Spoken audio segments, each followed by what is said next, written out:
nadie se entera. Aunque no me puedo callar igual. Hola, buenas tardes. Buenas, ¿cómo les va? Hola. Hola, ¿qué tal? Buenas. Buenas tardes.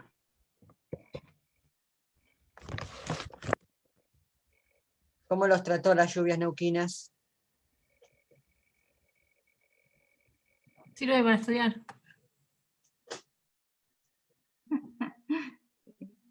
Sí, Salvo que necesites Pedco. claro. De verdad. O salvo Mirá, que Kenia, te necesites... hiciste un cambio de look. No, bien. No, en realidad soy así. Ah, porque siempre estás así con el pelo atado, no sé qué. Ahora está en Pero nada, No, bueno, me parece que lo que cambió fue de escenario, que ahora le vemos la cara. Antes era una especie de mancha pero así.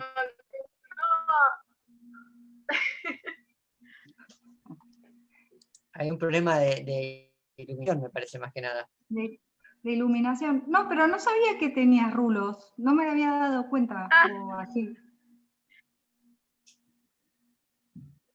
Cosas. Buenas. Edu también se Buenas. cortó el pelo hace poco. ¿Quién? Edu se cortó el Edu. pelo hace poco. Ah, sí, sí, sí. Tenemos evidencia con los videos, con las grabaciones. Sí. El que no se lo corta es Licán, que está así de pelo largo. No está Sí, Licán. bueno, estaba... Ustedes porque se perdieron en el año pasado, que estuve hasta noviembre en cuarentena. Y un día agarré, creo que fue en noviembre, el 1 de noviembre, agarré La maquinita. como huevo.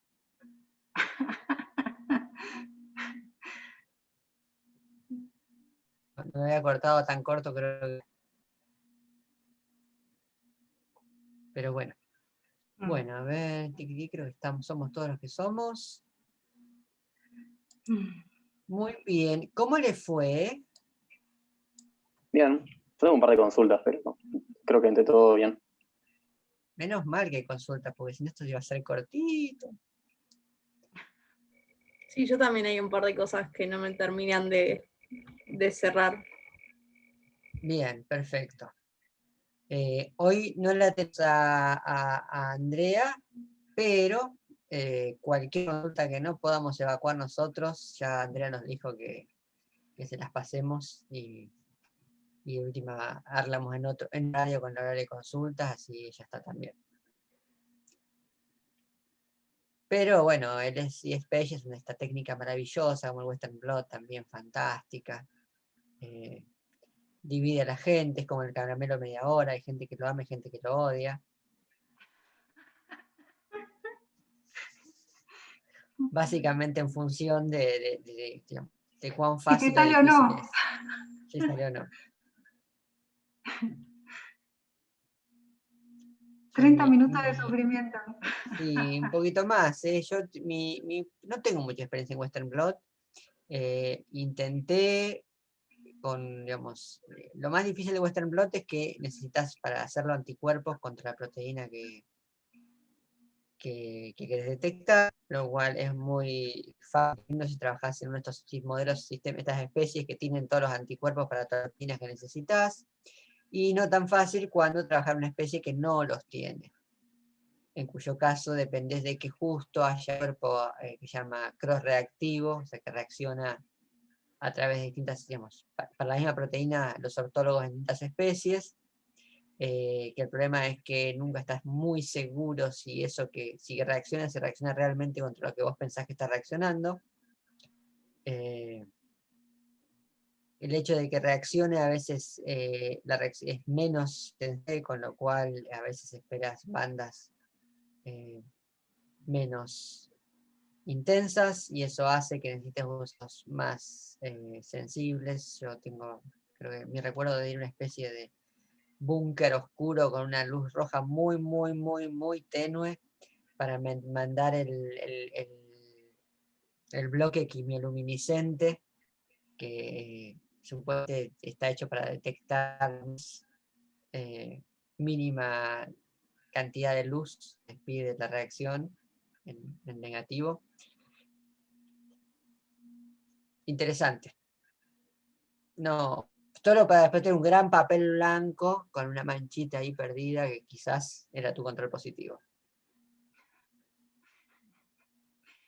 Yo tuve mejor suerte. Yo lo probé varios años, a mí me andaba, pero es verdad que no trabajaba en un modelo, o sea, trabajaba en un modelo más común, ¿no? Células en cultivo, que los anticuerpos funcionaban bien para poder revelarlo.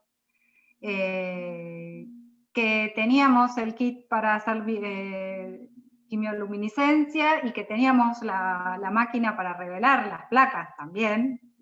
Uno metía ahí la placa y listo. Pero bueno, sí, cada anticuerpo tiene sus truquillos, ¿no? Como todo, hay que poner a punto. Pero sí me andaban. Profe, En a ese vos momento. siempre te funciona todo.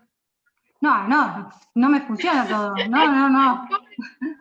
Siempre dice, no, que a mí no me da, no. Y Ana dice, a mí sí. Bueno, no, yo estaba en ese momento, estaba haciendo el doctorado y estaba en un laboratorio que venía trabajando con eso. O sea, cuando vos te metés en laboratorios que ya las técnicas están puestas a punto, tenés ciertas ventajas. Primero porque la gente ya sabe cuáles pueden llegar a ser los problemas, pero básicamente también creo que teníamos eso que te digo, ¿no? O sea, yo trabajaba con células en cultivo, o sea que los anticuerpos me funcionaban. Yo ahora acá estoy haciendo otras cosas, que si bien también trabajo con modelos bastante comunardos, porque trabajo con la mosca, no todo nos sale, tratamos de hacer inmunofluorescencia y nos lleva nuestro tiempo, porque todavía no somos un laboratorio especializado en inmunofluorescencia. Por más que uno tiene cierta experiencia con ciertas cosas, después cuando vos te pasás de un lado al otro, viste, nada, hay que lograr todo ese expertise. Pero sí que hice Western blots en distintos lados, también cuando estaba haciendo otro postdoc, y sí me andaban. Pero no siempre te sale todo, Sí, igual una diferencia importante tiene que ver con el tipo de preguntas y el tipo de modelos. Entonces, la biología molecular está montada sobre la base del conocimiento profundo de una diversidad muy escasa de especies. Entonces, seres humanos, ratón domesticus musculus, con un poquito menos de certeza la Ratus norvegicus, Drosophila, Lematodes Smyrhaditis elegans, ahora también se sabe de Peseba, de Danio Rerio, y hay un par más que son, digamos, las especies que están, digamos, fueron las más conocidas, las que llevan más décadas de estudio, las que primero se secuenció el genoma, las que más se perfeccionaron un montón de técnicas, y además son las que más se usan por lejos. Entonces, si uno va a desarrollar una herramienta a cierta inversión, trata de desarrollarla en aquello que más se usa. Al haber más herramientas, esos modelos también se siguen, digamos, se usan más, porque uno cuando tiene una pregunta, si un buen modelo ya te sirve para esa pregunta, elegís el modelo que tenga más herramientas disponibles, porque uno a lo que va, generalmente uno lo que trata de hacer es plantear preguntas que pueden ser más o menos genéricas y buscar cuál es el mejor modelo en que responderla. Entonces, el organismo, en ese sentido, es un poco más irrelevante. Y entonces no tiene sentido tratar de responder la pregunta que no tiene herramientas cuando tenés otros que sí las tienen. Y eso, como eso también hace una especie de círculo vicioso, donde siempre son los mismos organismos que acaparan la gran parte de las preguntas.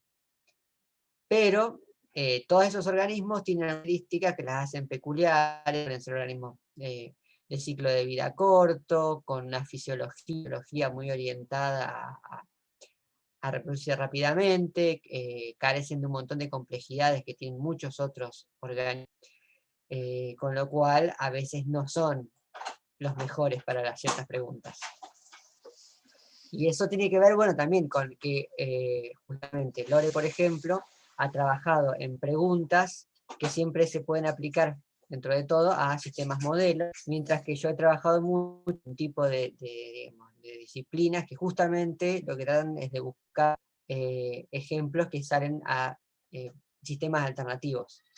Y eso te pone en problemas porque no tenés un montón de herramientas.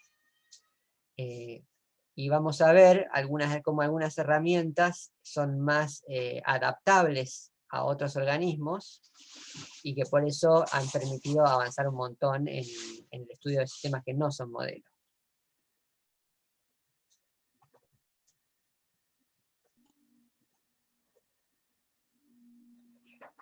Y en general, ya puestos, una de las cosas que uno suele pasar es que cuando uno tiene que funciona, o sea, muchas veces uno prueba un montón de cosas que no funcionan, pero a veces hay cosas que sí funcionan y muchas veces uno trata de usar esas cosas que sí funcionan como, digamos, los caballitos de batalla para responder preguntas. Entonces muchas veces busca qué enfoque para responder esta pregunta aplicando esta técnica que ya sé que viene en este sistema.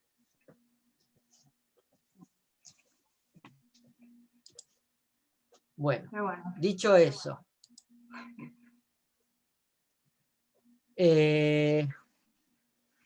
preguntas generales. Larguemos. Sí, yo tengo una.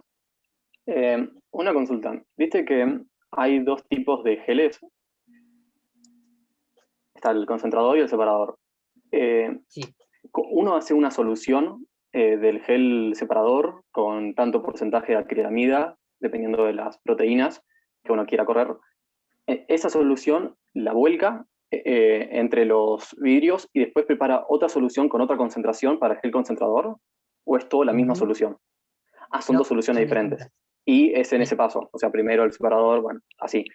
Perfecto, porque no, yo había visto un video extra de electroforesis y es como que solamente ponían una solución y después ponían el peine y dejaban polimerizar. Y yo digo, pero ¿cómo es que ahí hay dos geles con diferente concentración? Me pareció raro por eso. No, se hace separado, Sí. tenés el gel normal y el de stacking, y justamente el hecho de que sean diferentes tiene ese efecto de stacking, porque vos lo que tenés es que el gel de stacking te permite que las proteínas corran más rápido, y lo que pasa es que cuando llegan a la interfase con el otro gel, se frenan, y entonces eso las empuja, si no siempre van a estar a la misma distancia. El problema es que fíjate que vos lo que tenés, si se fijan, si se acuerdan de cómo eran los geles que para ADN, eran geles horizontales, o sea, iban horizontales, ¿sí? No sé si los llegan a visualizar, pero son geles que son horizontales, uno los vierte en el molde horizontal, y el peine se pone desde arriba y entra así, y te deja unos pocitos que caen hacia el fondo del gel horizontal.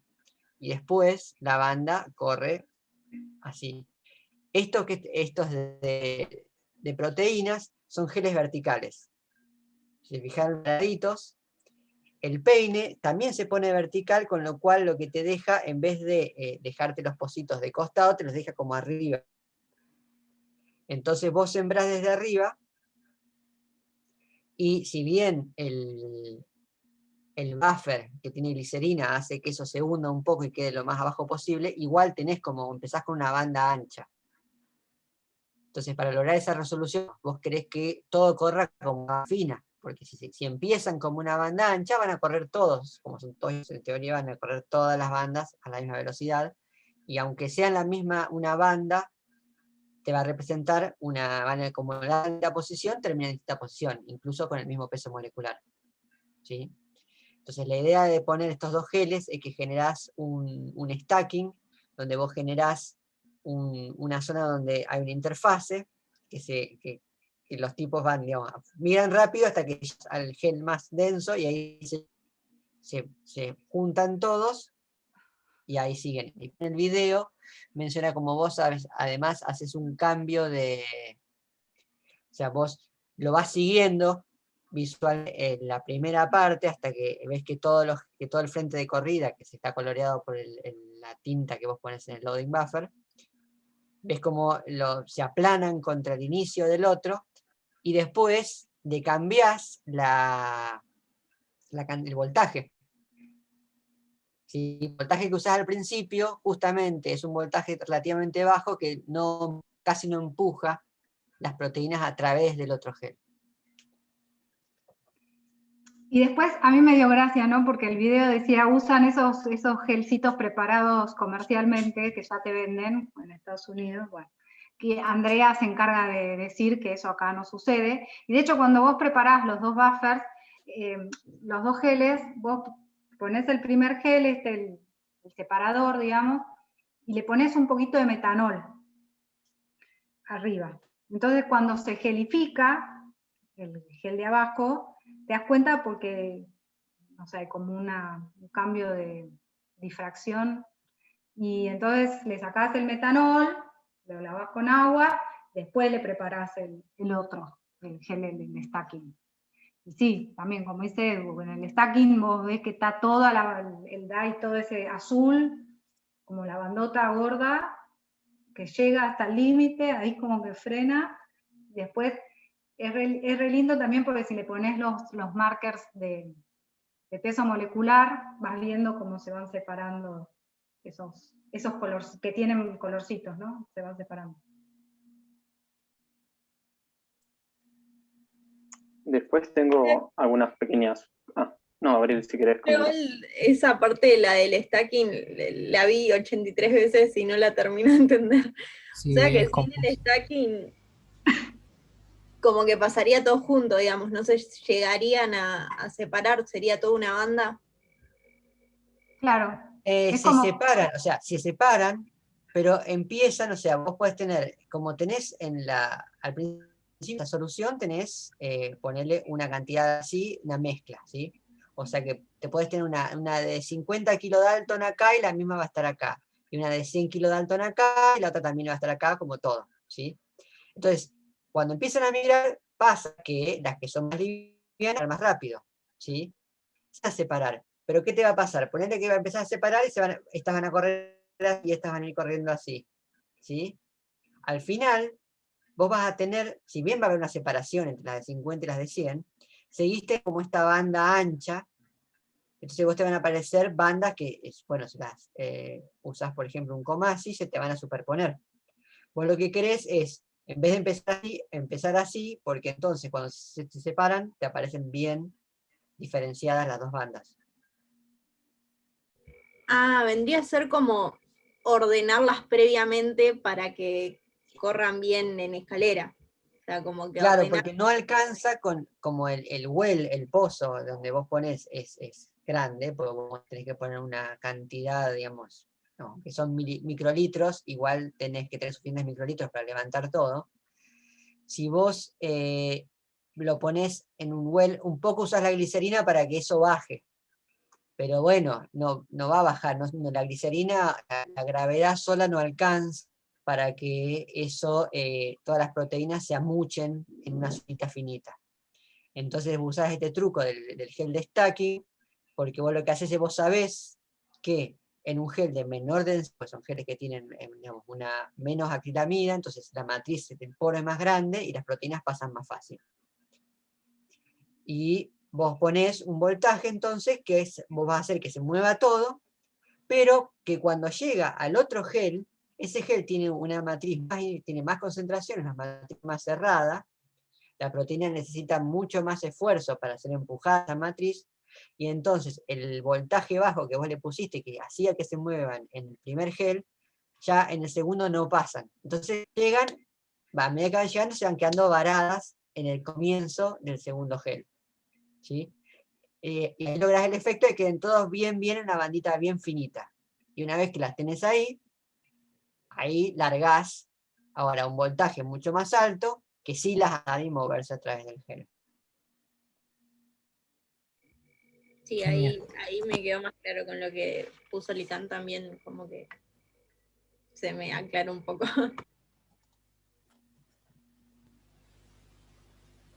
Una consulta.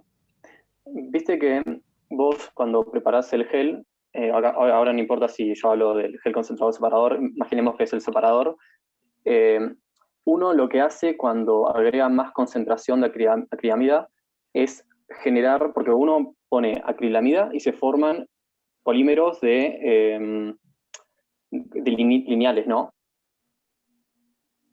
Y cuando agarra y le agrega, creo que es beta-acrilamida, ¿no? No me acuerdo bien. Lo que hace, disacrilamida, ese. Bien. Lo que hace es ramificarlo y te queda como una cuadrícula. Y por esos pozos de la cuadrícula es donde pasan las proteínas, ¿no?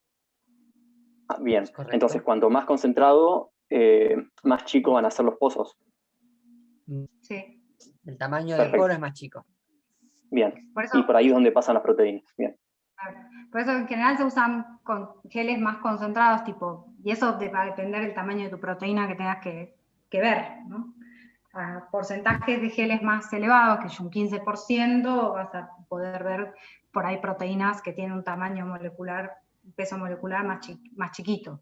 Igual, claro, eso también está como estandarizado, ¿no? Entonces vos te fijás, a ver, yo quiero, no sé, mi proteína tiene 75 kilodaltons.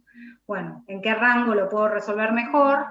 Se pueden separar, porque digamos, vos cuando pones un lisado, tenés un montón también de proteínas que van a estar entre, supuestamente tu proteína tiene 75 kilodaltons, bueno, va a tener algunas de 80, de 85, de 75, de 70, entonces si vos querés separar bien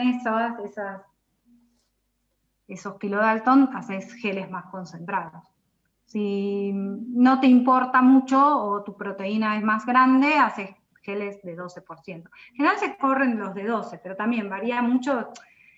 En general nada, en general depende de lo que vos tengas quieras separar o quieras mirar. Pero entonces si uno agarra y no sé, tiene una proteína muy grande y los espacios que tiene son muy chicos, porque no sé, usaste mucha concentración de acrilamida, entonces no es que no va a correr la banda de esa proteína, sino como que va a estar muy desfasada, no va a estar en la posición correcta. En realidad va a correr, pero muy poco. Claro, va a estar muy arriba y por ahí muy junta con otras proteínas también de gran tamaño. Entonces vos no la vas a poder resolver. Si vos querés resolver bien tu proteína. O sea, en la escala todas corren, digamos, con mayor o menor concentración, todas van a correr. Lo que tiene que cuando es más cerrado el gel es como si hubiera más rozamiento y todas corren menos y no se llegan a separar tanto. Entonces, si son de tamaños muy parecidos, no vas a ver la diferencia. Tengo una duda. Un rozamiento. Claro. ¿Aumentás la densidad del gel, se podría decir, cuando agregas acrilamida? Y sí, estás aumentando el porcentaje de acrilamida y biciacrilamida. O sea, Bien. La tablita la dio... Sí, entonces, ¿cómo te das cuenta puntualmente en qué proporción haces ese gel, ¿no? Porque si estamos hablando que si es más denso, por ahí te da todo junto, y si lo haces todo menos denso, por ahí te corre todo junto y no terminas separando nada.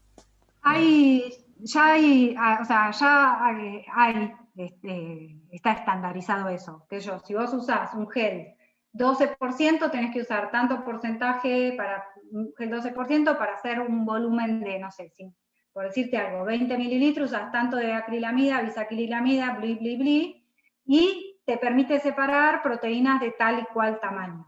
¿Sí? Si haces uno de 12, te permite separar mejor proteínas de tal y tal tamaño. Eso ya como que ya está.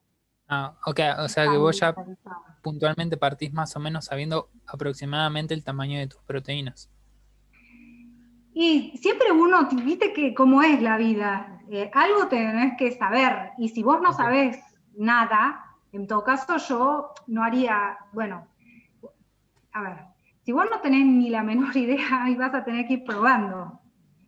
Si vos, estás estudiando una proteína en un modelo que todavía no se conoce, pero hay una proteína parecida en otro modelo, bueno, vos podés mirar qué tamaño tiene en ese otro modelo, más o menos decir, bueno, empiezo por acá. Pero algo, siempre uno, y si no tenés ni la menor idea, vas a tener que empezar por probando distintas concentraciones de geles y probando a ver en cuál se te resuelve mejor. Pero siempre algo se sabe. Ok. Entonces, a mayor concentración de acrilamida, mayor resolución. O sea, podés distinguir... no es mayor resolución. No es mayor resolución. Vos tenés mayor resolución, vos podés correr proteínas que sean más chiquitas, ¿sí? O sea, las proteínas más chiquitas van a estar mejor resueltas, ¿sí? Otras, como decíamos antes con Lican, o sea, vos podés, o como preguntaba Santiago, vos podés tener una proteína muy grande, te va a quedar arriba, como arriba quiero decir como más cerca de la siembra, no se te va a resolver bien, vas a poder resolverlas de menor tamaño.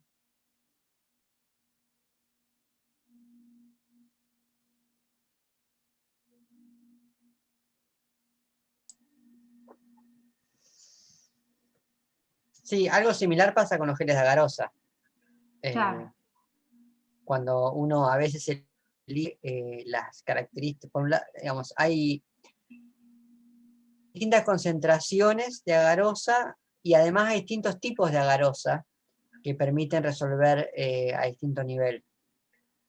Por ejemplo, hay agarosas especiales que son para cuando uno quiere resolver diferencias de pocas bases. Y obviamente, para variar, son más caras. Y tiene que ver con esto, ¿no? Del juego entre la matriz, el tamaño de poro, y que depende de, bueno, cuánto por un lado uno le dificulta a la molécula que quiere separar el paso a través de la matriz, y cuánto voltaje le tenés que aplicar. Un factor limitante de todo es que si el voltaje que le tenés que aplicar para que mover las moléculas a través de la matriz que elegiste es muy alto, muchas veces eso te genera calentamiento de todo el sistema, todo el gel se te calienta, eso muchas veces te puede dar algo que te altera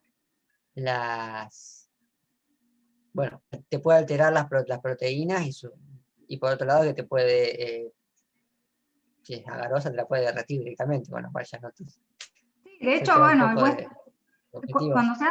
cuando se hace la transferencia para el Western se le pone ya el mismo sistemita trae como un congelito, hielito que uno le pone, porque se calienta el buffer.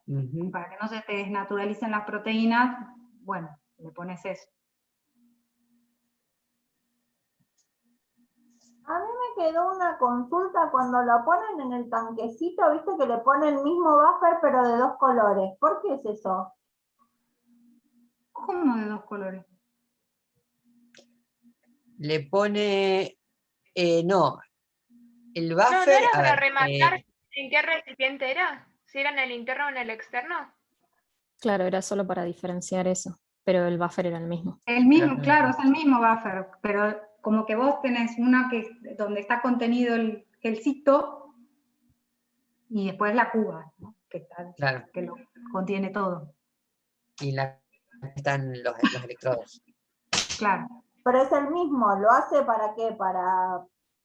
Para que vos veas que hay 2 compartimentos distintos. Sí. No, pensé que por una reacción en especial, que si no le ponía otro color no lo veías o no corría. No.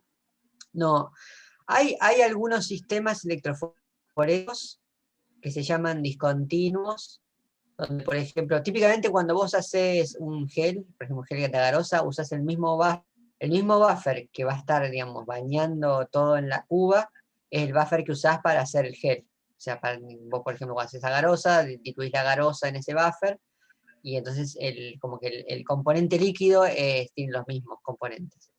Hay sistemas que se llaman discontinuos, donde usás buffers distintos. Y eso a veces te sirve porque cambia las propiedades de movimiento eléctrico entre uno y otro. Yo creo que para Recuerdo que se usaba mucho discontinuo cuando, en aquellos viejos tiempos en que hacía geles de electroforesis en gel de almidón para separación para isoenzimas. No, nunca lo sé. Es muy interesante. Es maicena, básicamente. Te haces un gel de maicena. Claro. Debe ser como bastante, que se te debe quebrar bastante, ¿no? Medio así como... Es una cuestión de habilidad, como todo. Sí, es quebradizo, hay que tratarlo con cariño.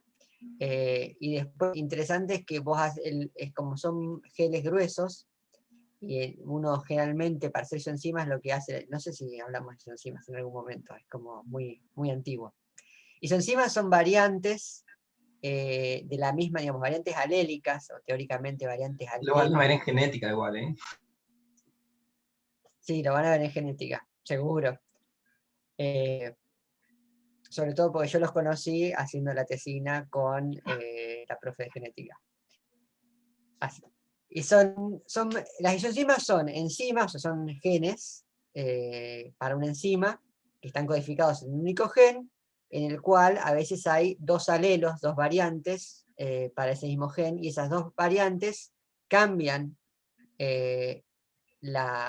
digamos, la primaria de la enzima, algunos aminoácidos cambian, y esos que cambian justo cambian cuánto corre en un gel electroforético esa proteína. Entonces, vos podés hacer un macerado de tejido que contenga esa enzima, lo corres en un gel, y si hay variantes, digamos, si los individuos son heterocigotas, con dos variantes que difieren en ese punto isoeléctrico, vas a tener que se separan, y vos después lo que haces es sustrato con una reacción colorimétrica para esos enzimas, y ves ahí donde está la enzima en el gel, se te forma una bandita de color.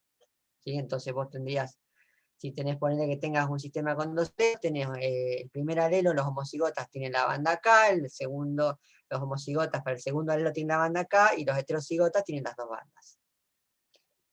Entonces, como generalmente uno puede hacer eso, digamos, uno cuando corre un extracto completo de tejido, donde están todas las enzimas, uno podría revelar para varias enzimas con la misma muestra. Entonces lo que uno hace es corre un gel grueso, que está a todo lo ancho, lo corres y después lo feteas en finas bandas, y después cada una de esas fetas, después le haces el ensayo para una isoenzima distinta. Entonces puedes hacer 4 o 5 isoenzimas distintas a partir de la misma corriente electroforética y de las mismas muestras.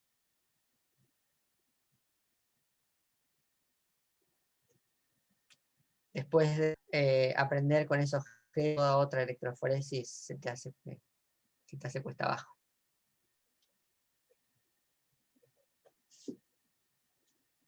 Bueno, pequeños datos que nunca le van a servir. Más preguntas.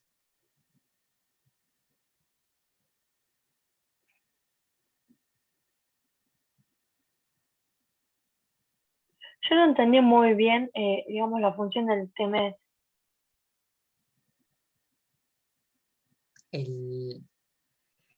El TME, a ver, para que me fijo. Porque no... ¿Qué es lo que te causó confusión?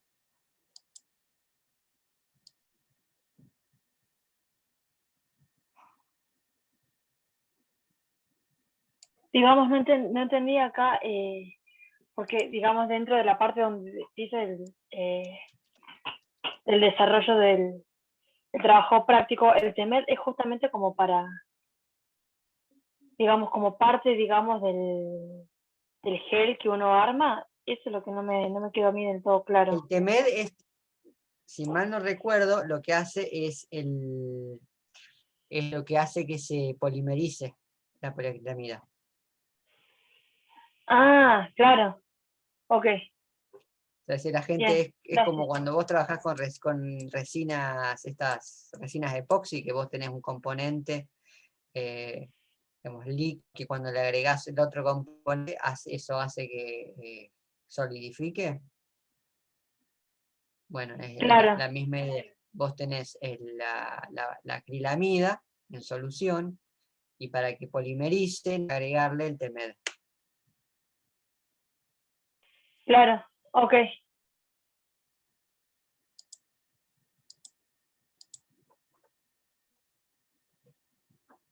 ¿Más consultas? Esto, no sé si capaz, lo notaron, capaz que no, pero esto es su primera introducción de facto a la cuestión de los anticuerpos, la detección por anticuerpos. Que bueno, el uso de anticuerpos, de técnicas, digamos, de inmunodetección, es tan pero tan importante y común en las técnicas moleculares que es casi imposible no mencionar antes de que lleguen en la teórica a haber inmunidad. Sobre todo porque en realidad son como, si bien la parte de inmunidad tiene que ver con cómo funciona el sistema inmune, todo lo que tiene que ver con cómo funcionan los anticuerpos es casi, vamos, casi va en paralelo, porque en realidad uno puede explicar los anticuerpos y las técnicas de inmunotinción, inmunodetección, independientemente del resto del sistema inmune en sí. O sea, los anticuerpos son básicamente estas proteínas generadas por los vertebrados, sobre todo por los mamíferos, que se genera un sistema muy particular de desarrollo en el cual básicamente es un generador de secuencias aleatorias que genera proteínas que tienen con esta forma de Y, que tienen una parte que como siempre la misma, que sería el mango de la Y, parte que es variable y generada al azar, que es las de esa Y. Y eso lo que permite es básicamente tener una fuente no finita, pero muy, muy, muy, muy grande de variantes de proteínas que por afinidad se unen a otras proteínas o a otros compuestos. Entonces, y como es biológico, uno puede lograr algunos trucos para cantidad de esos anticuerpos específicos contra una proteína de interés, usarlos para cualquier tipo de procedimiento que implique asociar la proteína de interés a este anticuerpo. A estos anticuerpos uno le puede agregar cosas adicionales que te permiten usarlos para un montón de procedimientos. En este caso, lo que se hace es se utilizan como detección, o sea, uno quiere encontrar dónde está una proteína. Uno tiene el anticuerpo de interés, que es un anticuerpo que tiene en su parte, en las patitas de la Y, tiene una morfología tridimensional que es exactamente complementaria a una parte de la proteína de interés, y eso hace que cuando el anticuerpo entra en contacto, se acerca a la proteína, quede enganchada, con bastante afinidad, entonces, y no se suelta fácilmente. Eso quiere decir, por ejemplo, que si yo agarro y anticuerpo le pongo algún sistema de detección de ese anticuerpo, como el anticuerpo lo diseña, digamos, lo diseñamos o lo aislamos a priori, uno después puede modificaciones, por ejemplo, una modificación es agregarle, digamos, enlazarle a la parte fija una enzima conocida, una enzima que en presencia de un sustrato va a dar una reacción que me da un producto de... Entonces, yo lo que hago es baño, yo tengo este papel de filtro donde hice la transferencia de lo que corrí en el gel, y ese papel después lo meto en una solución que está toda llena de anticuerpos, o sea, los anticuerpos bañan todo el papel. Y después la saco de ahí y la pongo en una solución que no tiene anticuerpos, para que todos los anticuerpos que estaban dando vueltas, que quedaron en el papel, pero que no están pegados a nada, se laven. Entonces, ¿cuáles son los que van a quedar? Aquellos anticuerpos que están pegados por afinidad a la proteína que detectan. Y esos solo van a quedar en el lugar donde está esa proteína enganchada en el papel de filtro. ¿Sí? Hasta ahí, de vuelta, es todo actos de magia donde no vemos nada, pero después lo que hacemos es metemos la proteína en una solución del sustrato de la enzima. Y ahí la enzima, donde está, empieza a trabajar y empieza a generar un producto de color. Como es una enzima, es catalítica que no se gasta, produce, hasta que finalmente suficiente producto de color que uno lo puede ver a simple vista. Y ahí aparecen las bandas del Western blot. Yo tengo una duda ahí. Sí. ¿Por qué se usa un anticuerpo secundario marcado? ¿No se puede marcar directamente el primero? Sí, se puede. Lo que pasa es que en general los anticuerpos son específicos y reconocen una parte de la molécula, digamos, de la molécula de la proteína que reconocen, ¿sí? Entonces, ponerle que tenés una proteína globular que querés reconocer y el anticuerpo que tenés reconoce este pedacito, ¿sí? Si reconoce este pedacito, una vez que la proteína se une a ese pedacito ya queda bloqueado y otros anticuerpos, otras proteínas, no van a poder estar ahí porque ya está ocupado ese sitio. Entonces vas a tener que por cada molécula de proteína tenés un anticuerpo. Eso quiere decir que ese anticuerpo solo tiene para ofrecerte como sistema de detección el espacio de la cadena constante, que puede ser una o unas pocas enzimas asociadas, ¿sí? La alternativa es que uno puede desarrollar anticuerpos con los anticuerpos. ¿Cómo funciona eso? Bueno, vieron que, como les dije, los anticuerpos tienen esta formita de I, donde tenés una parte variable, que es la parte que reconoce la proteína, y una parte que es constante. La parte que es constante según qué, es constante según la especie que lo hace. O sea que si vos haces el anticuerpo a partir, digamos, del sistema inmune de un ratón, todos los anticuerpos de ratón van a tener una parte constante igual, o sea, molecularmente igual, una proteína con forma. Vos lo que podés hacer entonces es generar anticuerpos, una colección de anticuerpos que reconozcan distintas partes de ese otro anticuerpo, que es siempre el mismo, ¿sí? Obviamente ese anticuerpo lo tenés que generar en otra especie. Entonces vos, por ejemplo, tenés un anticuerpo, tu anticuerpo contra la proteína de interés, lo haces en ratón, y tu anticuerpo contra el anticuerpo de ratón lo haces, por ejemplo, en un caballo.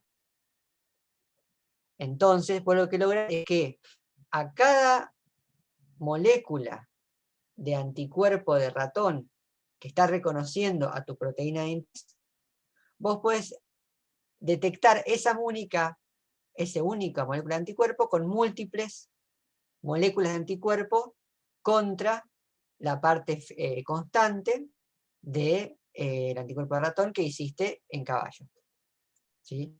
Cada una de esas múltiples moléculas puede tener su propia enzima o su propio, lo otro que se usa mucho, le pones una molécula que es fluorescente.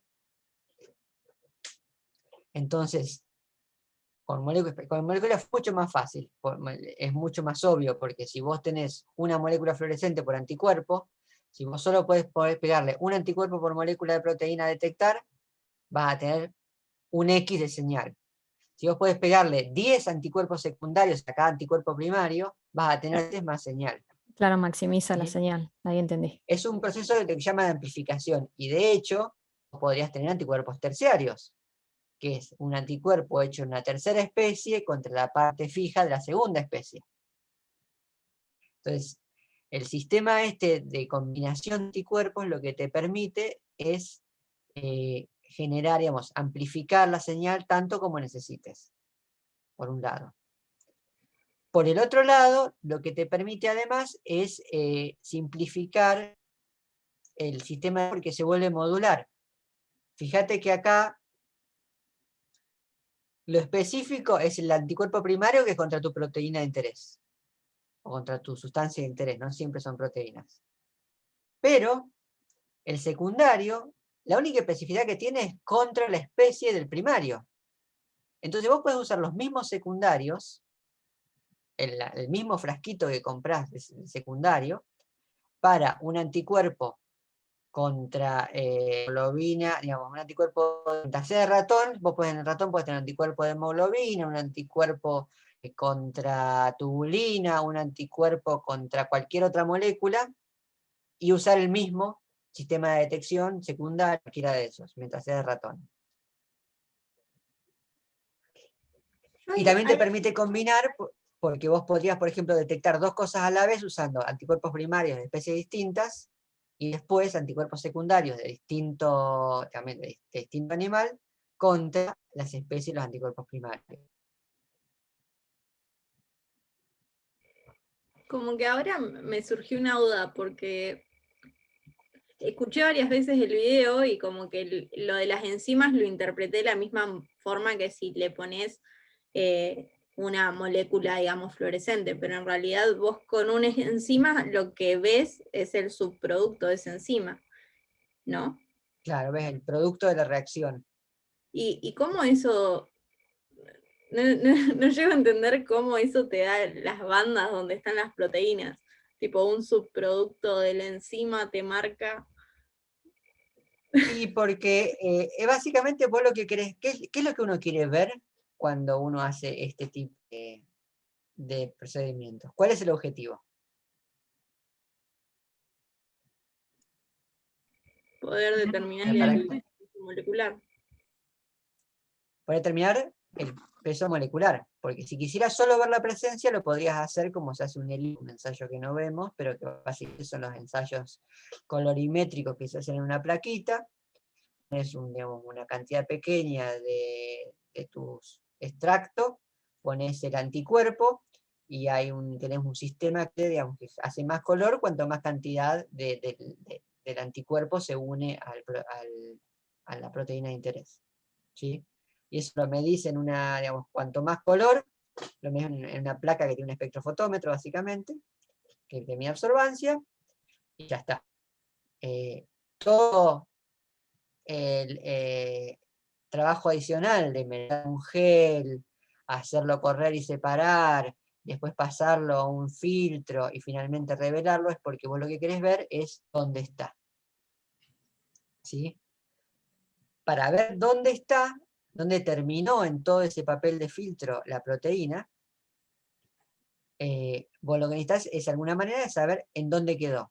Entonces, vos qué sabés, que la proteína está en algún lado, que donde está pegada, ¿sí? Va a estar cuando vos la pasás al papel de filtro, la proteína no se mueve, en principio. Si vos la ponés en un medio líquido, no se va a ir, va a estar siempre en el mismo lugar. Entonces, cuando vos ponés un anticuerpo contra esa proteína, vos sabés que ese anticuerpo, primero por supuesto va a estar en todos lados, pero solo se va a quedar pegado ahí donde está la proteína, que está pegada donde quedó después de la corrida del gen. Vos enjuagás, todo el anticuerpo que está pegado a la proteína se va, solo se va a quedar pegado en ese lugar físico donde está. Entonces después de nuevo, vos bañás ese papel de filtro que ahora tiene la proteína y tiene el anticuerpo en un sustrato, una solución que tiene un sustrato para la enzima. ¿Dónde se va a producir una reacción? O sea que la reacción con la enzima lo que produce es un producto que es de color. Vos no sabés dónde está, pero lo que sí sabés es que solo se va a producir, se va a generar el producto de color ahí donde está la enzima, que está donde está el anticuerpo, que está donde está la proteína. ¿Sí? Entonces, el resultado es que aun si bien tenés todo bañado en sustrato, solo vas a ver el producto ahí donde está en la posición, en el papel de filtro, donde originalmente terminó la proteína. Eso solo no te sirve de nada. Lo que uno hace por eso corre algún tipo de patrón, así como teníamos la escalera molecular de ADN, lo que se hace también se pone un mix de proteínas de tamaño conocido que te permitan estimar el tamaño de la proteína. Muchas veces eso en el Western blot en sí no lo haces, a veces pones una proteína que te sirve como control positivo del Western blot en sí, para saber que se transfirió, pero en realidad la determinación vos lo haces cuando haces el COMASI Blue. El blue, si te acordás del paso anterior, cuando haces con el gel, lo que te genera es esa tinción general que vos ves todas las bandas de proteína, ¿sí? No solo la de interés. Lo que haces después es, vos tenés tu papel de filtro con tus manchitas, tus banditas del revelado, y a eso digamos, básicamente lo superpones con el resultado del COMASI Blue, y ahí identificás de todas las banditas que te aparecieron en el COMASI Blue, cuál es la que era tu proteína, y ahí ves cómo engancha con la escalera molecular que usaste de patrón.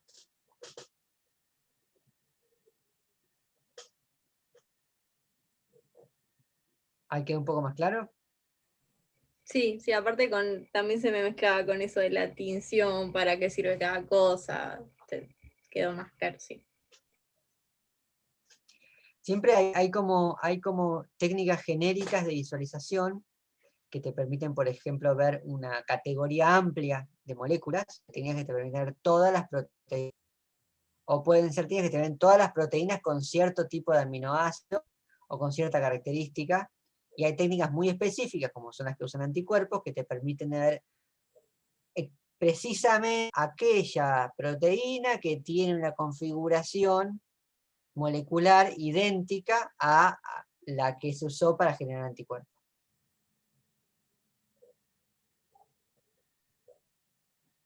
Igual voy a tener que ver el video como unas 4 veces más para terminar de procesarlo, pero se entiende, sí. Sí, o también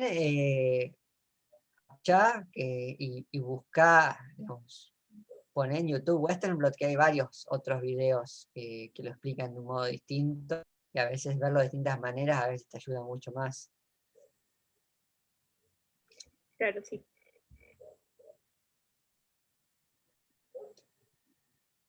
Técnicas digamos, de revelado, hay varias. Lo más cómodo, se usa mucho, es lo que se llama, es por fluorescencia, que vos tenés esto, una molécula que por sus características electrónicas, cuando la iluminás con luz de un color determinado, te devuelve una luz de un color, obviamente una longitud de onda un poco más larga. Esas técnicas tienen digamos, la limitante de que, digamos, por esto de los anticuerpos, vos digamos, solo podés, o tenés que hacer un montón de rondas de anticuerpos con secundaria o terciaria amplificación para lograr meter suficientes si la señal es baja. Si tenés un montón de proteínas, lo ves bien con cualquier cosa. Cuando tenés muy poca, ahí entra en juego la sensibilidad de la técnica. Las técnicas menos sensibles son las que, digamos, la cantidad de señal que obtenés es proporcional a la cantidad de etiqueta, o sea, todas estas cosas que uno le pone a los anticuerpos son etiquetas, de etiquetas que podés asociar a tu proteína de interés. Entonces, si vos tenés muy poquita proteína, por la etiqueta fluorescente que podés poner es demasiado poca para poder con los métodos que tenemos para detectar fluorescencia. Hay otras técnicas, está bueno, como las enzimas, los métodos enzimáticos que se llaman, que lo que hacen, se llaman cromogénicos, porque lo que hacen es generar una reacción de color. Ahí son un poquito más sensibles, porque si vos dejás más tiempo reaccionando, se te va acumulando más y más de este producto de color. A veces la reacción, incluso en esos casos, a veces lo que pasa es que muchas veces hay una especie de reacción específica que empieza a pasar en todos lados. Entonces llega un momento que si la señal es muy baja, igual se te pone tan oscuro todo el gel, que es como que igual no te... Hay otras técnicas que llaman de quimioluminiscencia, que son reacciones, también son enzimas, pero que la reacción, en vez de producir un producto de color, además de ser de color, otra parte importante que no les dije, que es insoluble el producto. Entonces precipita y se queda en el lugar.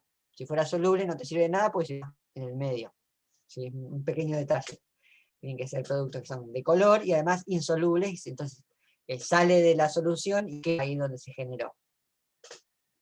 Otra manera se llama de quimioluminiscencia, en el cual tu enzima lo que hace al reaccionar es genera luz. O sea, la reacción, en vez de generar un producto X, lo que hace es que durante la reacción se genera luz. Entonces uno lo que usa, y ahí venía la anécdota del cuarto oscuro, uno lo que hace es, lo pone a reaccionar en una cámara, que le pones un negativo muy sensible, negativos de fotos que había antes cuando se usaban cámaras digamos, químicas y no digitales, que lo que hace es un negativo que va detectando, digamos, se va reaccionando con los flashes de luz que se van generando cuando la enzima está reaccionando. Entonces, de vuelta, o sea, es mucho más sensible, más tiempo, es más difícil que se genere ruido fuera del sistema. Otra técnica que se usaba mucho antes de que desarrollaran la quimioluminiscencia y los reactivos cromógenos, se usaban radioisótopos. Lo que tenías era, tu etiqueta era que le enganchabas un fragmento o átomos de alguna sustancia radioactiva. Entonces, eso a medida que va decayendo, también va generando una mancha en un papel radiosensible. De hecho, en muchos laboratorios, eso se usa muy poquito porque no es lo más copado trabajar con sustancias radioactivas, pero se ve todavía en muchos laboratorios de las universidades más viejas, a veces se ve los viejos cartelitos de los lugares donde iban a hacer eso, a trabajar con esos reactivos, que tienen todavía a veces tienen un loguito de radioactividad, de cuidado de radioactividad, y otras veces lo que se usaban se ponen como unos puntitos que se pintaban o se pegaban en las puertas, para que el personal de limpieza no entre a esos cuartos, porque generalmente tienen sustancias peligrosas.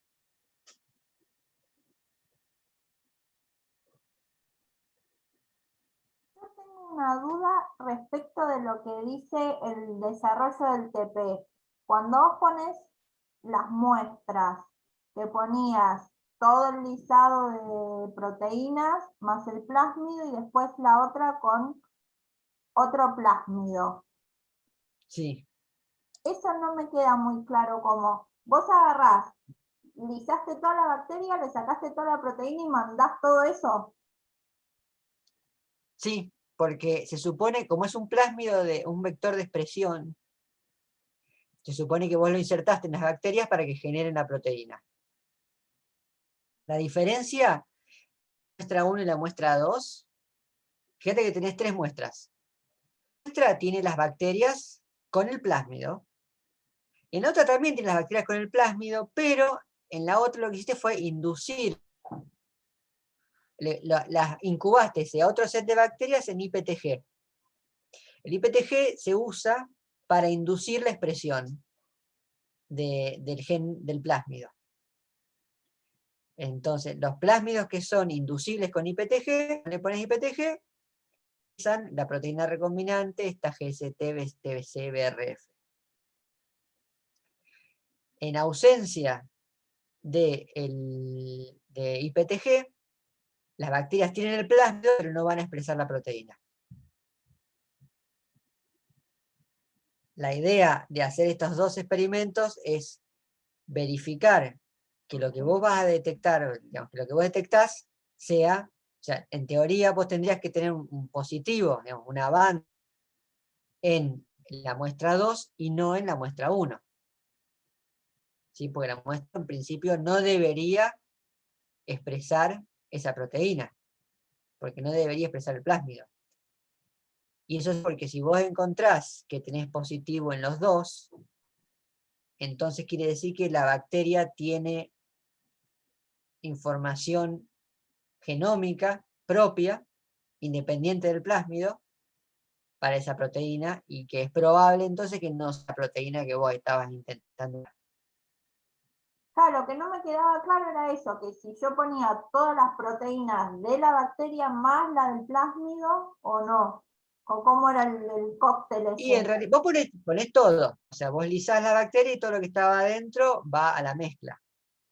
Lo hacés porque vos sabés que después vas a usar un anticuerpo específico o un sistema específico de detección, en este caso no es anticuerpo, En este caso otro sistema, pero vas a tener un sistema específico de detección de tu proteína. Lo que a veces en los sistemas específicos de aislamiento terminan no siendo tan específicos. O sea, uno despliega un protocolo con la mejor de las intenciones, pero siempre controlar por que las cosas no sean como uno esperaba. En este caso, si vos estás estudiando una proteína que vos te interesa y que vos la pusiste específicamente en un plásmido para que se exprese una bacteria, idealmente esa proteína está en la bacteria.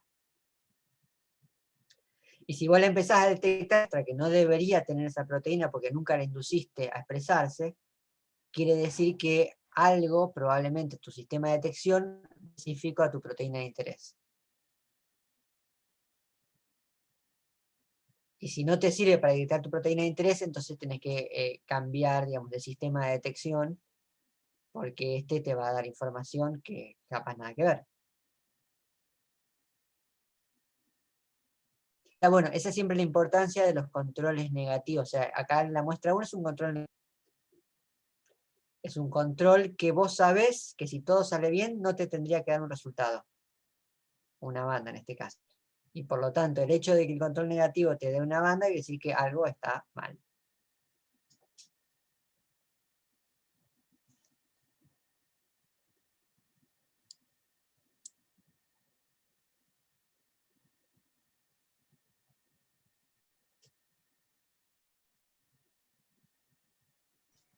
Algo para agregar, es algo muy importante esto de los controles, tanto positivos como negativos, porque dado que en todas estas técnicas moleculares uno no sabe qué pasa, porque no es algo que vos lo puedas ver en tiempo real, entonces uno nunca tiene que suponer que está pasando todo lo que se supone que está pasando, que uno lee en el libro, o que dice la técnica cómo debe funcionar. Entonces siempre en cualquier técnica se tienen que hacer controles positivos y negativos para asegurarse de que esté pasando lo que debe pasar. No, es algo muy importante.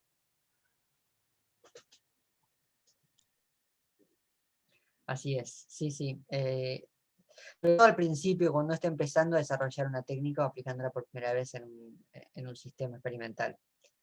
O sea, a veces cuando uno ya hizo el mismo experimento un montón de veces, a veces empieza a omitir unos controles porque siempre le da positivo o negativo. Pero siempre que, incluso cuando uno hace lo mismo, a veces si cambia algo o deja de funcionar como uno espera, es muy buena idea, digamos, reincorporar los controles, porque ayudan mucho a diferenciar las cosas que salen bien de las cosas que salen mal.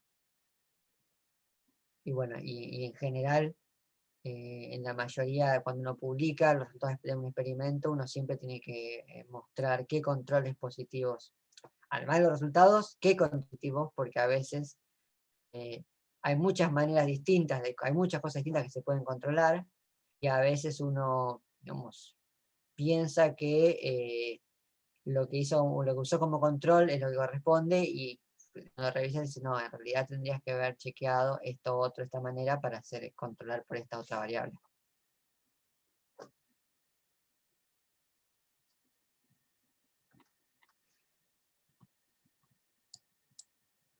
Muy bien.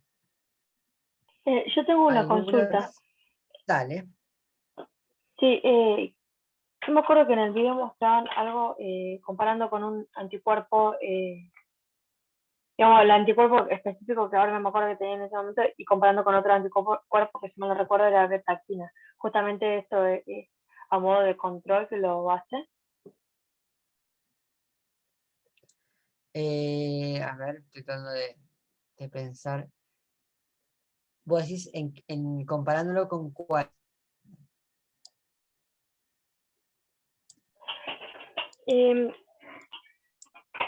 No recuerdo muy bien, pero me acuerdo que no sé si era o porque no tenía ahora no me sale, el anticuerpo específico, o no me acuerdo por qué era, que usaba dos anticuerpos como para ver el resultado de si enganchó o no enganchó, digamos, ahí. Sí, a veces, cuando existen sistemas así de anticuerpo primario y secundario, a veces se hace una reacción en la que se omite el anticuerpo primario.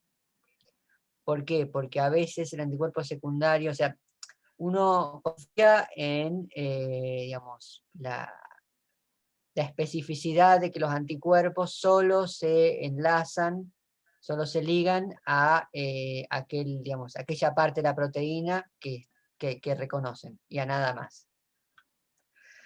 Dos cosas. Puede pasar que exista algo que tenga una forma muy similar en la muestra y que ligue anticuerpos secundarios, o también puede pasar que a veces hay cosas, digamos, en la muestra que ligan inespecíficamente cualquier cosa, ¿sí?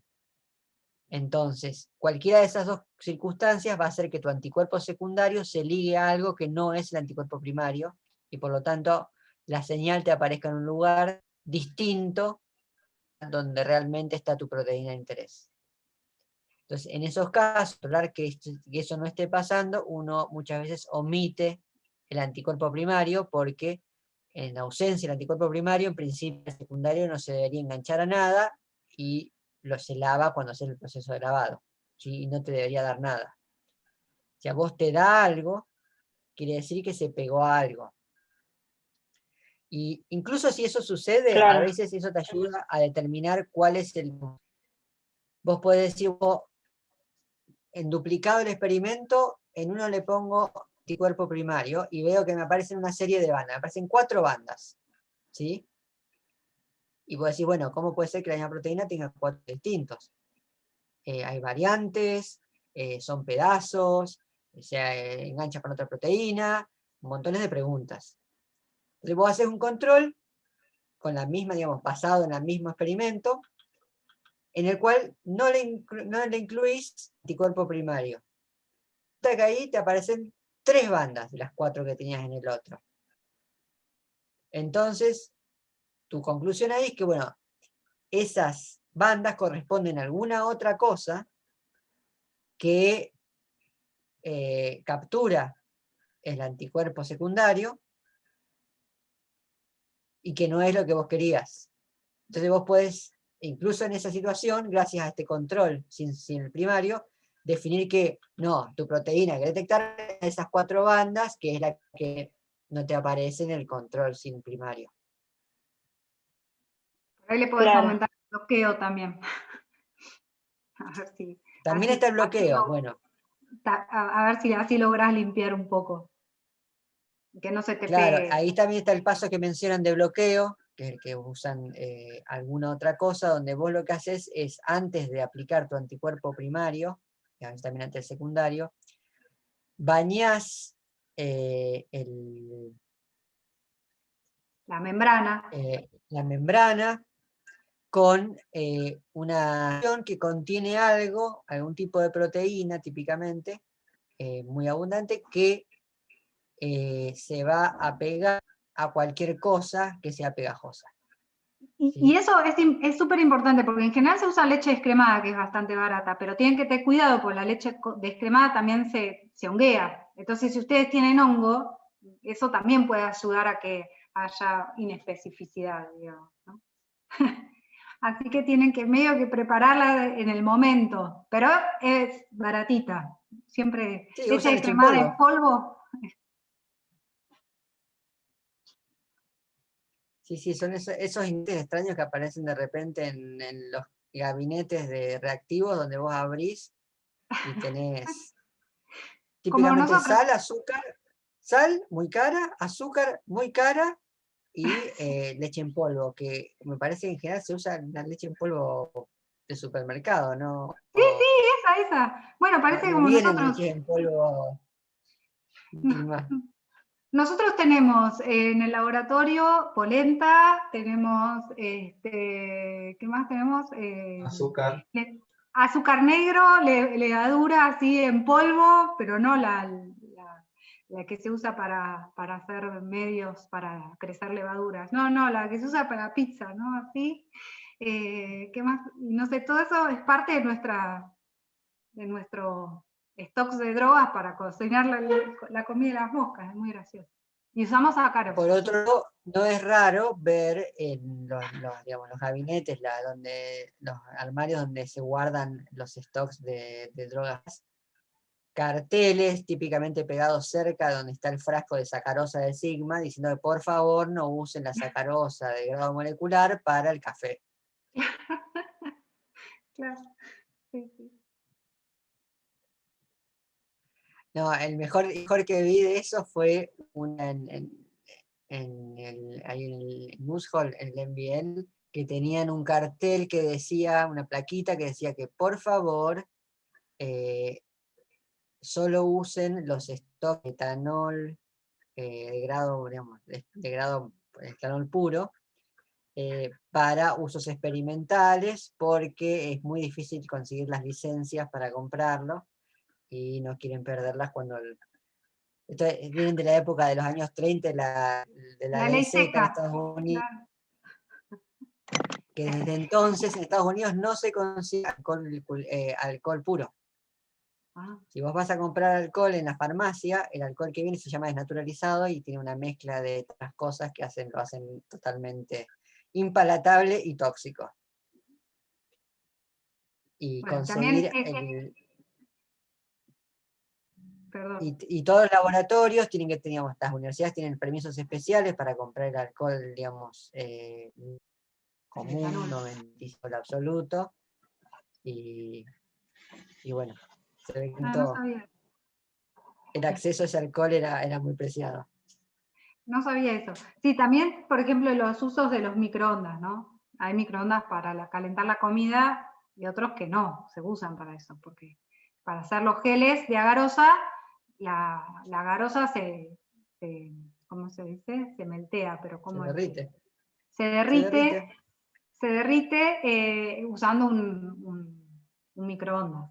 Nosotros también derretimos medios para moscas, o sea, hay que tener un microondas para comidas y otros para laboratorios.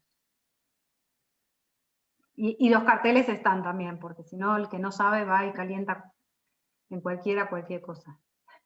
Sí, sí. Y las heladeras lo mismo. Hay la heladera lo mismo, y heladeras sí. para los reactivos. Sí, sí. Bueno, ¿dónde estábamos? Perdón, yo me... Recién terminé una pregunta sobre bloqueo y sobre anticuerpos. Ya les avisé que hay demasiadas técnicas basadas en inmunión para poder no mencionarlas antes de que veamos inmunidad. ¿Qué más? Yo tengo una consulta. Dale. En el video del trabajo práctico, en la parte de Western blotting te dice que tiene 3 etapas: la electroblotting, inmunoblotting y la detección. Ahora, hay partes del video que te dice, ¿puede ser que te diga inmunoblotting como sinónimo de la técnica de Western blot? Sí, porque en realidad es un inmunoblot. O sea, sí, el Western es detectar usando anticuerpos una proteína. Listo, era eso nomás. Sí, como el término, se puede el hacer blot, inmunoblotting para ese Western blot. La realidad, sí, a ver, el blot, la historia del hay 3. Está el Eastern blot, el Western blot y el Southern blot. ¿Sí? Uno detecta proteína, otro ARN y el otro ADN. Me parece que creo que el primero que se diseñó fue el Eastern, que lo hizo un señor que se llamaba de apellido Eastern, y el siguiente que desarrolló lo mismo, pero su versión que era para ADN, y el que desarrolló su versión para proteínas, decidió que si uno era para ADN, proteínas, y uno era Eastern, no tenía que ser Western. No puede llamar a Western, sino porque le pareció gracioso, y después el Southern, el que quedaba, se ocurrió el Northern. Pero hay un Northern. Northern blot, sí. El blot en inglés es cuando uno absorbe algo con papel secante. ese es el concepto de hacer un blotting. Entonces, la idea de todos es esta idea de la absorción de tu mezcla que contiene tu molécula a detectar en una membrana. Y después el resto tiene que ver con, bueno, el sistema de detección. Que para proteínas lo más práctico es usar anticuerpos, entonces siempre son inmunoblots. Pero el blotting, por eso se llama inmunoblotting, porque digamos, primero hay que correr si no tienes que transferir, o sea, hacer la eléctrica que transfiere a la membrana, después detectar en la membrana y después revelar tu etiqueta en la membrana. Sí, ya el Southern Blot y el Northern Blot están, te diría que en demodé, pero bueno. Está bien saber. El Eastern no existe, creo, Edu. ¿El Eastern no existe? Sí, Southern, Northern y Western. Era RNA, Southern DNA, Western proteínas, y Eastern está por inventarse, no sé. No sé, pero yo sé que el Southern y el Northern ya no se usa tanto. Porque el Northern era para poder detectar, digamos, mensajeros y poder medir niveles de expresión. Ya con las técnicas que hay hoy en día, ¿para qué te vas a tomar? Me parece porque eran que no se habían desarrollado que intercalan y fluorecen cuando en presencia de ácidos nucleicos. Entonces, además, el Cyber Green, ponele. ¿Cómo se llama? El Cyber. El Cyber, bueno, no me olvidé el tóxico. El bromuro de tidio. El bromuro de tidio. En ese momento no se usaban, entonces de vuelta.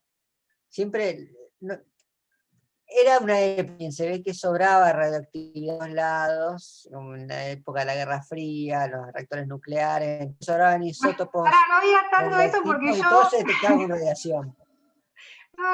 No digas eso porque yo no hice, pero un compañero de doctorado mío hizo, o sea, y me hace sentir muy vieja, mucho más vieja, pero digamos, sí estuve ayudándolo a hacer un Northern Blot y, no sé, fue hace,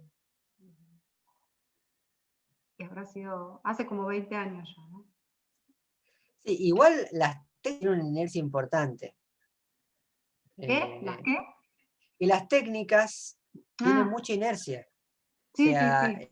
como generalmente uno cuando algo funciona lo repite y usa eso, porque digamos, muchas veces el objetivo en sí no es desarrollar una técnica, sino responder una pregunta, y si ya tenés un ensayo que está funcionando, generalmente uno no trata, muchas veces uno es conservador con esas cosas, funcionó siempre, lo seguimos haciendo así, aunque haya mejores maneras de hacerlo. Y eso tiene que ver no solo con una cuestión de que la gente siendo conservadora, sino también que cualquier cambio en un protocolo, una técnica, complica lo que sería la compatibilidad reversa. Complica comparar tus resultados actuales con resultados previos.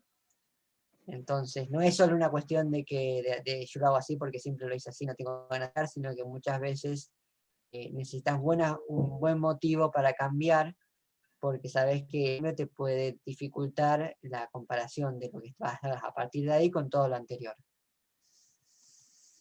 Entonces, pasa que uno dice, pero ¿por qué siguen usando esta técnica cuando ya todo el mundo usa esta otra más avanzada? Y bueno, la razón muchas veces es esa, que en ese laboratorio siempre se hizo así, siempre funcionó, y nunca hizo falta cambiarlo.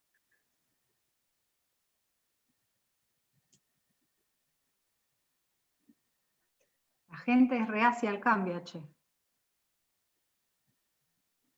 Ya lo vimos, lo vemos. Nos falta plasticidad. En fin. Bueno, más preguntas. Yo, una cosa técnica, el cuestionario en Petco cerraba hoy. O sea, no estaba puesto para el miércoles que viene, sino que cerraba hoy. Claro, como la vez pasada, yo le dije que se abre a primera hora del lunes, hagan un intento antes del práctico. Entonces, digo, discutimos las preguntas del formulario. El formulario cierra antes del práctico. Y después del práctico, entonces ya discutidas las preguntas y evacuadas las consultas, se vuelve a abrir, así lo revisan, lo completan. En este caso, yo lo voy a aducir a que Perco estuvo caída todo el día de ayer, no sé si el lunes, porque yo en un ratito había 2 intentos, así que igual lo voy a abrir. Ya hay un dato que van a tener que hacer investigación, hay una pregunta del cuestionario, dice que les pregunta el peso molecular de la proteína de fusión. Pero, si se fijan atentamente, van a ver que en esas preguntas, en ese lado de la descripción, está el peso molecular de la proteína original. Con lo cual, les queda de tarea para el hogar averiguar qué es ese GST que agrega a la proteína, cuánto pesa y para qué sirve. Pero la GST TSBRF ya no te dice que es de peso molecular 68 kilodalton. ¿Eso no es? Ahí dice, en el TP, dice, tiqui, para que lo encuentre, 5 millones de ventanas. ¿Dónde está, Perco? En el TP, viste que te habla todo el tiempo de que se puso una proteína de fusión, ¿no? La GST TCBRF. Y después te dice, entre paréntesis, PM, que es peso molecular, de la TCBRF, 68 kilodaltons. TCBRF, que es a lo que le fusé el fragmento GST. Lo que astutamente ha sido omitido es decir qué es el GST, cuál es y demás. Con lo cual la respuesta está a un googleo de distancia.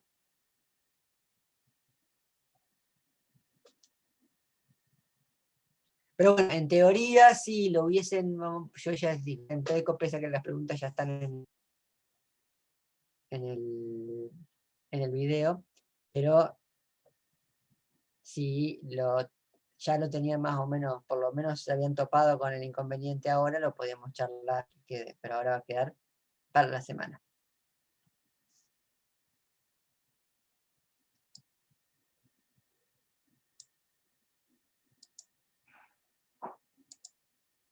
¿Alguna otra consulta?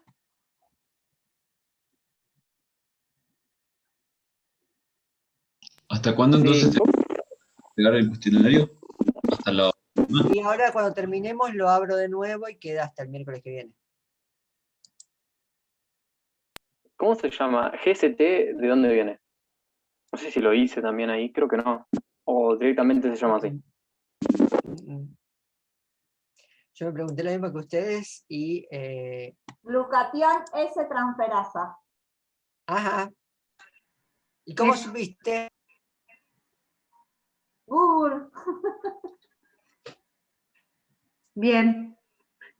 Yo ya no me acuerdo nada, yo googleo todo. Y dice más sí, tenés que darte cuenta qué cosas no tienen nada que ver, que son marcas, viste que a veces pone, sobre todo con las siglas es un infierno porque te aparecen marcas, cosas así. Pero igual si siempre buscas de los mismos tipos de temas, al final Google se aviva y te empieza a mostrar lo que vos querés y no todo lo demás. Sí. Ahí está la ventaja de que te expiden todo lo que haces.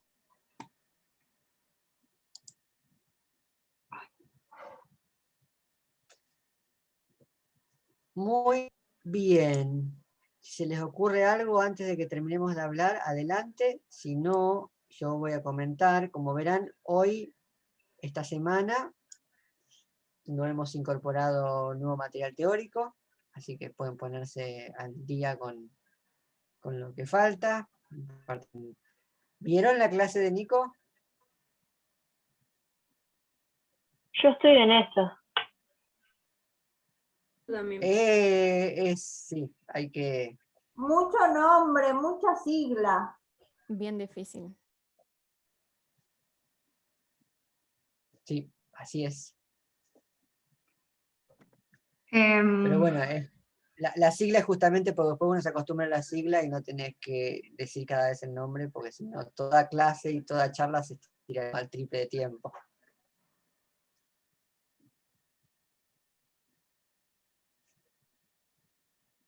Pero bueno, mucho de lo que, sobre todo en la segunda parte, después lo vamos a repasar un poco más partido, porque es la base de muchos de los trabajos de la parte más de bioinformática. Sí, de hecho viene la demo de NGS, ¿no? De Next Generation Sequencing, me parece que la semana que viene. La semana que viene sí, hace un poquito más te de lo mismo. Te diría que vayan haciendo el concatenadito, que vayan encadenando. Encadenen la charla de Nico con la demo de NGS. Sí, y la semana que viene, o sea, esta semana ya está posteado todo lo que tiene que estar posteado. La semana que viene, además del demo de NGS, lo otro que voy a subir es una charla que dio Soledad Espósito, que es sobre biología molecular del COVID. No. ¿No? ¿No es esa? No. Ah, no, es la de técnicas moleculares, tenés razón. Esa es la de... Sí, la de Irina. De Irina Petri, sí. No, entonces la de Soledad es sobre, es la que es sobre técnicas moleculares y genéticas para marcar específicamente, digamos, ella lo hace en el contexto de neuronas, usando ratones, pero bueno, hay mucha técnica con base molecular, muchas técnicas genéticas. Herramientas genéticas para el estudio de circuitos neuronales. La idea es que la vean, la idea es que sepan que existen, la idea es que entiendan la razón de ser de esas herramientas, ¿no? Nadie va a pretender que ustedes por ahí se sepan al dedillo cómo, pero muchas van a ver que muchas técnicas, bueno, usan muchas de las técnicas que les muestra Sole usan virus, también les va a mostrar cómo se clona con CRISPR, ¿qué más mostraba? Bueno, no sé, cómo se activan neuronas por luz, creo que mostró, ¿no? También eso el año pasado. Sí, es un popurrí de técnicas y está bueno para como empezar a integrar cómo a la vez los conocimientos que se van dando sobre la biología molecular de los organismos se transforman en herramientas que nos permiten conocer más sobre la biología molecular de los organismos. Y así como a entender cómo funcionan los sistemas de replicación, permitió desarrollar el PCR, que ahora se usa para hacer un montón más de estudios moleculares. También a medida que se van descubriendo características específicas moleculares de ciertos organismos, se aplican al estudio en otros. Bueno, sí. Así que está bueno que lo vean, también les va a resultar intensa, porque son muchas, pero no se dejen estar, ¿no? Porque estamos a 21 y el 7 es el parcial. Correcto, la semana que viene entonces van a tener esa charla y los videos de demo de Next Generation Sequencing que complementan un poco la charla de Nico, ¿sí? Van a servirles más adelante para cuando veamos las cuestiones de bioinformática. La semana que viene no hay reunión de TP, en su lugar va a haber un segundo seminario, un seminario adicional. Eso es más que nada porque así nos aseguramos de que en los seminarios, que es donde se integran un montón de los conceptos de las teóricas, puedan llegar a discutir esas cosas antes del parcial. ¿Por qué? Porque la otra semana hay problemas integradores, calendario que son problemas que justamente la idea es que integren todo lo que se vio hasta ahora, porque después el viernes es el primer parcial. Pero sí. Y esa semana, ahí sí va la charla sobre biología celular y molecular del COVID. Esta es una charla más informativa, le sirve para... No es algo que tengan estudiando o memorizando para el parcial, pero también les va a servir para integrar un montón de cosas, y además es como un adelanto de algunos otros temas como hacer inmunología y demás. Che, Edu, Sí. estoy viendo acá el calendario y el miércoles 19 de mayo está el TP de Genómica 2. ¿No había uno de Genómica 1? TP Genómica, sí. Está 12. Ah, ¿hasta el 12? Ah, no me parece. Ah, acá. Es el miércoles después del, Sí. del parcial.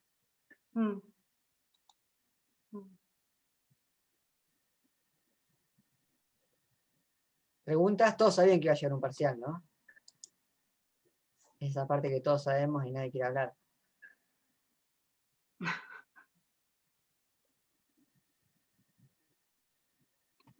Ahí es dura. Bueno, ahí es así. Bueno, entonces escuchen, una consulta, ya voy preguntando. Para el viernes, ¿dudas?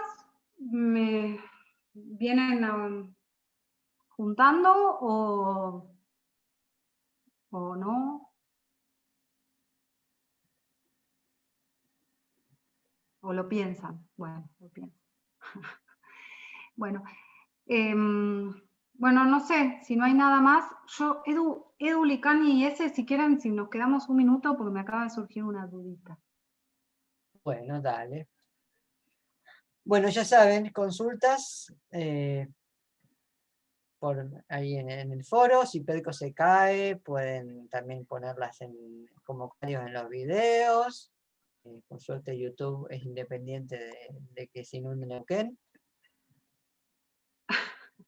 Así que, y siempre tenemos para cosas de emergencia, les mandamos un mail. Sí.